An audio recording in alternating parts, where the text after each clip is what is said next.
A Lei Seca completa 9 anos nesta semana. Ela foi um marco na legislação de trânsito no país para reprimir a embriaguez ao volante. E os resultados têm sido positivos. A Lei 11.705 de 2008 alterou o Código de Trânsito Brasileiro e instituiu a tolerância zero aos motoristas que dirigem sob influência de álcool.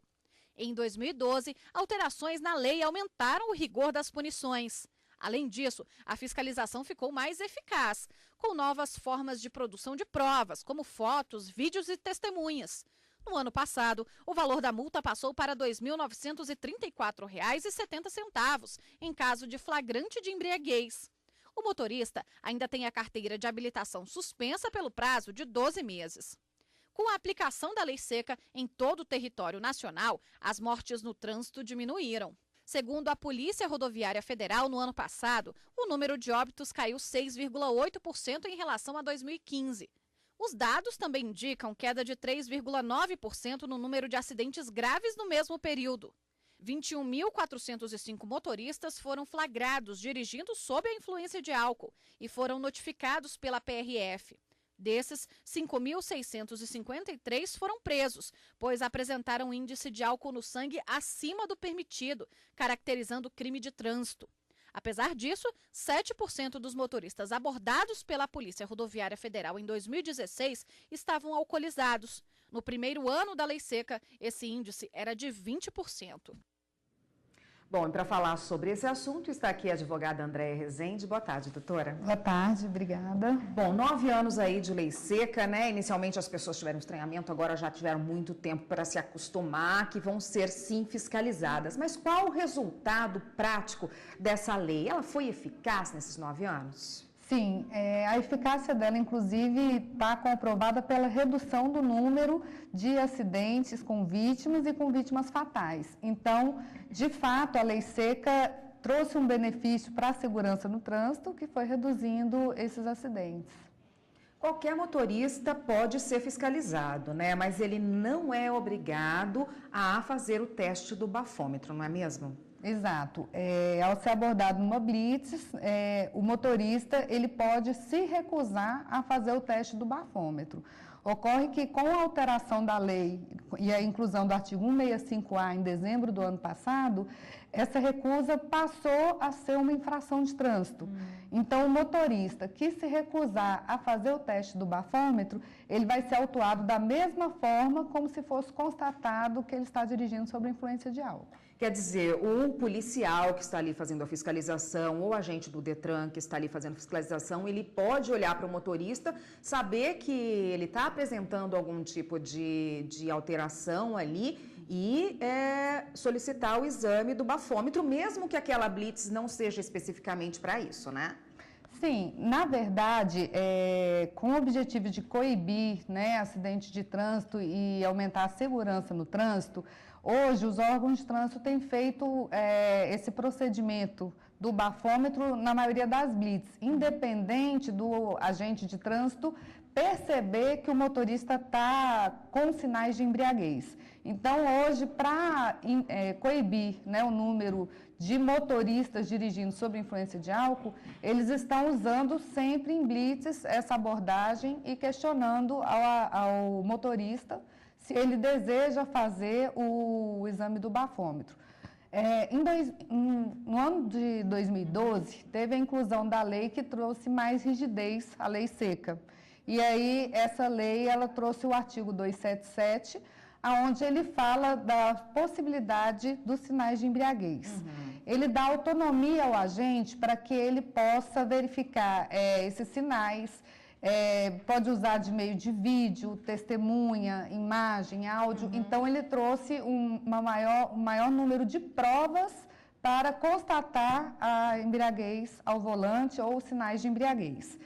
Agora, no ano passado, em dezembro, com a entrada em vigor do artigo 165A, não necessariamente o agente precisa apontar esses sinais de embriaguez. Essa dúvida, ela tem sido trazida várias vezes, porque o artigo 277 trazia essa possibilidade de apresentar os sinais, e hoje, com a entrada em vigor da infração em razão do artigo 165A, onde a mera recusa já gera autuação, o agente não precisa mais apontar no auto de infração os sinais de embriaguez daquele condutor. Basta que o condutor se recuse a fazer o teste do bafômetro para que ele seja autuado e sofra as mesmas penalidades do condutor que é constatado dirigindo sob influência de álcool. E o que acontece se for constatado ali no exame do bafômetro que realmente o motorista está dirigindo sob efeito de álcool? O veículo dele é apreendido, ele perde a carteira na hora, o que acontece? Bom, depende. No momento da abordagem, ficou constatado que o condutor está dirigindo sob influência de álcool, ele vai ter a carteira dele apreendida pelo período de 5 dias úteis, que é o prazo que o órgão leva para gerar essa autuação, tá? E com relação ao veículo, o órgão, os agentes permitem que outra pessoa que não esteja dirigindo sob influência de álcool retire o veículo da pessoa. Esse veículo só vai ser retido se ele não tiver uma pessoa para retirar o veículo da blitz. Então, a pessoa que for retirar o veículo, ela vai ter que soprar o etilômetro, ela faz o teste, e aí o teste constatando que não teve ingestão de bebida alcoólica, ele dando resultado 0, ela pode retirar o veículo. Não precisa necessariamente o veículo ser retido e encaminhado para o depósito.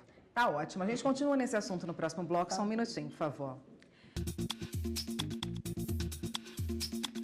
O Jornal da Justiça está de volta e nós continuamos a conversa aqui com a advogada Andréa Rezende, que hoje fala com a gente a respeito desses 9 anos da lei seca em vigor no país. A senhora já disse, né, que houve aí nesses 9 anos algumas alterações, inclusões, modificações e que a recusa do motorista hoje em dia não é bem assim, né? Não vou fazer, ele já pode ser autuado também por se recusar a fazer o exame do bafômetro. Porém, se ele estiver envolvido, não for uma simples blitz, ele estiver envolvido num acidente de trânsito e ele se recusa a fazer esse exame, isso pode agravar a situação dele? Na verdade, havendo um acidente de trânsito, já a própria situação já é um pouco mais grave do que uma blitz comum, né? No caso do acidente com vítima, o agente vai encaminhá-lo, vai perceber, né, os sinais de embriaguez, vai pedir para ele soprar o bafômetro. Se houver a recusa, o agente vai apontar os sinais de embriaguez, porque na esfera criminal esses sinais eles têm que ter mais consistência, a materialidade do delito ele tem que ficar aparente, e aí vai encaminhá-lo para a delegacia. Nesse momento, ele vai descer para o exame de corpo e delito para fazer um relatório de embriaguez com um médico perito responsável com conhecimento técnico para constatar a embriaguez. Então, no caso do acidente de trânsito envolvendo condutor embriagado, a mera recusa ela não vai impedir o processo criminal. Você vai ter como elementos de prova tanto o depoimento do agente que acompanhou, como o relatório de embriaguez feito no IML, que eles chamam de exame de corpo de delito. Então, essas provas, né, além das testemunhas e a própria vítima, vão instruir, fazer parte do processo criminal. Então, a situação dele se agrava sim. Como que é o tratamento criminal nesse caso aí? Por exemplo, se o motorista foge, não presta socorro, ele estava embriagado, apresentava sinais, algumas pessoas viram aquele acidente, mas ele fugiu do local do acidente. Como é que fica? Bom, a autoridade policial é quem vai fazer a apuração, né, essa investigação para ver as circunstâncias em que ocorreu o acidente. Se ficar constatado de fato que ele estava embriagado, tem as testemunhas e que houve fuga, ele pode ser preso em flagrante, porque ele fugiu do local sem prestar socorro, tá? E dependendo do enquadramento que a autoridade policial fizer, pode haver inclusive a qualificadora no delito do crime de trânsito. Então, a autoridade policial, entendendo que houve dolo eventual, ela vai encaminhar para o Ministério Público, ele concordando, ele vai oferecer a denúncia para o juiz que vai receber essa denúncia e após a análise das provas da denúncia, o juiz poderá encaminhá-lo ou não, inclusive para o tribunal do júri. Aí ele ali responderia pelo artigo 121, que é o homicídio. O que acontece com a carteira do motorista que é pego dirigindo embriagado? Ele perde a carteira, a senhora falou de prazo de 5 dias, né, para o Detran, mas depois ele pode perder essa carteira por um grande tempo? Sim, no momento da abordagem, a retenção é provisória, só de 5 dias, é o prazo que eles levam para fazer a autuação. Depois, o motorista vai ao órgão de trânsito retirar a sua habilitação. Após a abordagem, ele vai sofrer um processo administrativo de suspensão do seu direito de dirigir, vai ter respeitado o seu direito de defesa, então todos os passos do processo vão ser respeitados pelo órgão. E após, ao final do processo, ele poderá ou não ter a sua carteira suspensa. Então, se ele tiver a carteira suspensa, no final, ele ficará 12 meses sem dirigir. Agora, tem uma observação importante. Se nesse período que ele foi autuado da lei seca, se ele cometer novamente o mesmo delito, se ele cair novamente numa blitz, aí ele vai ser considerado no processo como reincidente. E aí ele vai ficar 2 anos sem dirigir. Só que a reincidência só ocorre se ele for flagrado 2 vezes no período de 1 ano. Tá? Tem que ter muita responsabilidade, né, doutora? Obrigada pela participação. Eu conversei com a Andréia Rezende, que é advogada, e conversou com a gente a respeito dos 9 anos da lei seca que faz aniversário nessa semana, né? Obrigada, doutora. Obrigada. Até uma próxima.